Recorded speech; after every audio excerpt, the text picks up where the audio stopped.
बिस्मिल्लाहिर्रहमानिर्रहीम। अस्सलामुअलैकुम guys. I hope आप और आपकी फैमिली खैरियत से होंगे। इसी तरह से अल्लाह आपको खुश और आबाद रखे। रमज़ान स्पेशल रेसिपी में आज आपके साथ शेयर करूंगी सिर्फ दो चीज़ों के साथ मज़ेदार से क्रिस्पी सी रेसिपी, जिसे आप कटलेट कहें या कहें टिक्की या कहें कबाब। खाने में इतने मज़ेदार है ना कि इसके आगे चिकन, बीफ और मटन के कबाब फेल हो जाएंगे। रमज़ान में सभी की ये कोशिश होती है कि जो भी हम चीज़ बनाएं वो चटपट में मिनटों में बनकर तैयार हो। बस ये वही रेसिपी है। और दूसरी खास बात ये है इस रेसिपी की कि ये बहुत कम ऑयल में जो है ये फ्राई हो जाते हैं। खाने में बहुत डिलीशियस है। चलिए आइए बनाना शुरू करते हैं। कोई भी स्टेप मिस ना कीजिए।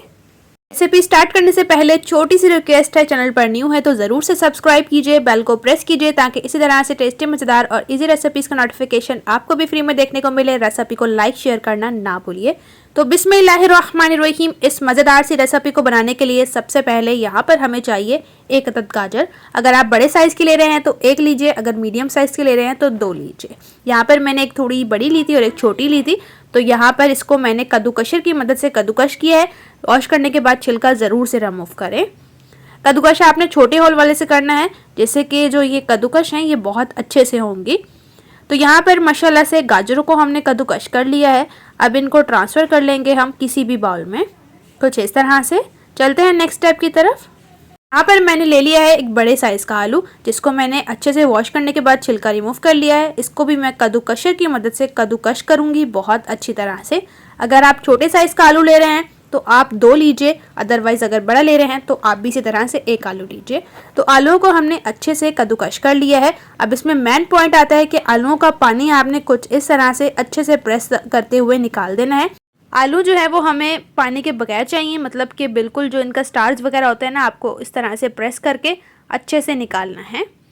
इसको जो पानी है इसको आप डिस्कार्ड कर दें। और जो आलू हैं इन्हें हमने शामिल कर दिया था एक बाउल में। फ़िलहाल हम इसे साइड पर करेंगे और चलेंगे जी नेक्स्ट स्टेप की तरफ। सबसे पहले यहाँ पर हम ले लेंगे एक पैन, फ्लेम को ऑन कर लेंगे और इसमें शामिल कर देंगे 2 table spoon cooking oil. Oil जब गर्म हो जाएगा तो 1 table spoon ginger garlic paste शामिल करेंगे। अब कुछ ही सेकंड्स तक हम जिंजर गार्लिक को भूनेंगे ताकि मज़ेदार सी टेस्टी सी खुशबू आना स्टार्ट हो जाए। रेसिपी को पूरा देखिए, कोई भी स्टेप मिस ना कीजिए। तो यहाँ पर हमने 2 से 3 हरी मिर्चें ली थी जिन्हें फाइन चॉप कट कर लिया है। मिक्स करेंगे, इन्हें भी जिंजर गार्लिक के साथ भूनेंगे। और अगर आप ज़्यादा कड़वी ले रहे हैं तो स्किप भी कर सकते हैं। इसके साथ हमने एक मीडियम साइज़ का आलू लिया था, जिसे कुछ इस तरह से हमने कट कर लिया है। इसको मिक्स करेंगे और हल्का सा सौते करेंगे। इसके बाद हम इसमें शामिल कर देंगे गाजर, जो कि हमने कद्दूकश कर ली थी। अच्छी तरह से मिक्स करेंगे। कुछ ही सेकंड्स तक आपने इन चीज़ों को हल्का सा फ्राई करना है ताकि ये हल्की सी सॉफ्ट हो जाए। क्रंच ज़रूर बरकरार रहना चाहिए। इसके साथ हमने ली थी एक अदद शिमला मिर्च, जो कि छोटे साइज़ की थी। इसको इस तरह से कट कर लिया है। स्पाइसेस ऐड करेंगे 1 tablespoon chili flakes, half teaspoon black pepper. दोबारा से अच्छी तरह से मिक्स करेंगे। स्टेप बाय स्टेप रेसिपी को फॉलो करते हुए बनाएं। इंशाल्लाह से आपकी भी एक रेसिपी से मज़ेदार सी रेसिपी बहुत डिलीशियस, बहुत मज़ेदार से बनेगी। इस स्टेज पर इसमें नमक शामिल करेंगे, जो कि हाफ टी स्पून है। अपने टेस्ट के अकॉर्डिंग आप नमक की क्वांटिटी कम या ज़्यादा कर सकते हैं। हाफ टेबल स्पून हल्दी शामिल की है और हाफ टी स्पून भुना पिसा गरम मसाला, मज़ेदार टेस्ट और खुशबू के लिए। दोबारा से मिक्स करेंगे और 1 मिनट तक हम इन चीज़ों को भून लेंगे ताकि जो मसाले वगैरह ऐड किए हैं इनका कच्चापन ख़त्म हो जाए। अब माशाल्लाह से 1 मिनट होने के बाद फ्लेम को ऑफ करेंगे और इसे हम साइड पे कर लेंगे। ये हमने ले लिया है जी आलू, जो कि हमने कद्दूकश कर लिए थे। इसमें शामिल कर देंगे वेजिटेबल का मिक्सचर। कुछ इस तरह से गर्मा गर्म ही शामिल कर दें, कोई इशू नहीं। और अब इसमें शामिल कर देंगे जी हम 4 टेबल स्पून मैदा। और बाइंडिंग के लिए मैं इसमें एक अदद अंडा भी शामिल कर रही हूँ। इस तरह से इसे तोड़ लें बाउल में ताकि अंडा ख़राब हो तो ये पिक्चर हमारा सारा ज़ाया ना हो जाए। तो अब हमने अच्छी तरह से मिक्सिंग करनी है। बहुत अच्छे से मिक्स करें। जब आपका रमज़ान में कुछ मज़ेदार और टेस्टी दिल कर रहा है अफ्तार में खाने को, और ये भी कहते हैं कि कम टाइम में बने, तो आप इस मज़ेदार से चटपट सी रेसिपी को ज़रूर से ट्राई करें। बहुत डिलीशियस, बहुत मज़ेदार सी टेस्टी सी बनकर रेडी होती है। इन कबाब की एक ख़ास बात होती है कि इसमें आपको टिक्की बनाने का भी झंझट नहीं होता। बस आप इस तरह से बैटर बनाइए और डायरेक्टली पैन में ऑयल डालिए, ऑयल को गर्म कीजिए और चम्मच की मदद से कुछ इस तरह से ऐड करें और सिंपली बहुत आसानी से जो है वो आप शेप बना लें। कुछ लोग होते हैं ना कि जिनको मुश्किल लगता है पहले कबाब की टिक्की बनाएं फिर उनको फ्राई करें, लेकिन ये जो रेसिपी मैंने आपको बताई है ना, इसमें आपको टिक्की बनाने की ज़रूरत नहीं पड़ेगी, बल्कि डायरेक्टली आप टिक्की एक दफ़ा ही पैन में बनाइए। बहुत मज़ेदार सी, बहुत टेस्टी सी, डिलीशियस सी रेसिपी है।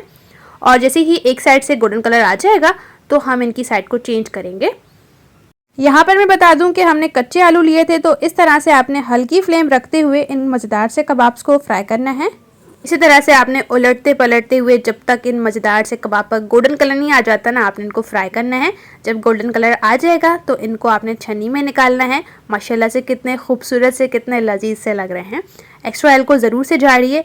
और अब इनको हमने प्लेट में निकालना है। और यहाँ पर मैं बता दूँ कि इसी तरह से मैंने दूसरे कबाब भी शामिल कर दिए हैं। इसी तरह से मैं दूसरे कबाब भी बना लूँगी। और यकीन करें इसका टेस्ट ऐसा है ना कि जब आपने एक दफ़ा से ये कबाब खा लिए ना तो आप हमेशा के लिए शामी कबाब को भूल जाएंगे। बहुत ज़्यादा टेस्टी, बहुत ज़्यादा मज़ेदार, चटपटे से बनकर रेडी होते हैं। तो माशाल्लाह से, अल्हम्दुलिल्लाह से बहुत ही टेस्टी मज़ेदार से कच्चे आलू के कबाब ये हमारे तैयार हो चुके हैं। आप कटलेट कहें, कबाब कहें या टिक्की कहें, खाने में एकदम डिलीशियस से हैं। और इसके साथ मैं आपको एक मज़ेदार सी चटनी भी बनाना बताऊंगी। इसके लिए मैंने यहाँ पर ले लिया है बाउल में थोड़ा सा केचप, तकरीबन 2 टेबल स्पून और 2 टेबल स्पून मेयोनीज़। अब इन दोनों को हम अच्छी तरह से मिक्स करेंगे जब तक ये यकजान नहीं हो जाते, मतलब कि ज़बरदस्त सा कलर नहीं आ जाता। और ये चटनी जो है इन कबाब के साथ बहुत ज़्यादा टेस्टी लगती है। आप ज़रूर से चटनी को बनाएं। अदरवाइज़ अगर आप हरी चटनी खाना पसंद करते हैं वो ले सकते हैं, सिर्फ केचप ले सकते हैं, सिर्फ मायोनीज़ ले सकते हैं। जो भी चटनी आपको पसंद है वो आप इन कबाब के साथ ज़रूर से सर्व करें। तो जैसा कि आपने देखा, सिर्फ 2 चीज़ों के साथ हमने ढेर सारे मज़ेदार से टेस्टी से कबाब बना लिए हैं। ज़रूर से ट्राई करें इस मेरी मज़ेदार और इजी रेसिपी को। और कमेंट सेक्शन में अपना राय देना बिल्कुल ना भूलें। बाहर से ये क्रिस्पी से होते हैं और अंदर से मज़ेदार से, टेस्टी से टेस्ट के साथ ये बनकर तैयार होते हैं। अब मैं आपको चेक भी करवाऊंगी, मगर इससे पहले आपने मेरे चैनल को सब्सक्राइब नहीं किया तो जल्दी से सब्सक्राइब कीजिए, बेल को प्रेस कीजिए, ताकि इसी तरह से टेस्टी, मज़ेदार और इजी रेसिपीज़ का नोटिफिकेशन आपको भी फ्री में देखने को मिले। तो माशाल्लाह से देख सकते हैं कितने टेस्टी, कितने मज़ेदार से लग रहे हैं। रेसिपी अगर आपको अच्छी लग रही है तो वीडियो को ज़रूर से लाइक कीजिए। अपने फ्रेंड्स और फैमिली के साथ इस मज़ेदार सी रेसिपी को शेयर करना बिल्कुल ना भूलिए। रमज़ान के लिए बहुत ही ज़्यादा आइडियल, मज़ेदार सी, टेस्टी सी रेसिपी है। जिस भी कंट्री से मेरी रेसिपी को देख रहे हैं कमेंट सेक्शन में ज़रूर बताएं, मुझे बहुत ज़्यादा खुशी होगी आप जिस भी कंट्री से मेरी रेसिपी को देख रहे होंगे। इसी तरह से आपके साथ मिलूंगी इंशाल्लाह से एक मज़ेदार और टेस्टी रेसिपी के साथ। अपना और अपने प्यारों का रखें बहुत ज़्यादा ख्याल। Thanks for watching for my video. Allah Hafiz.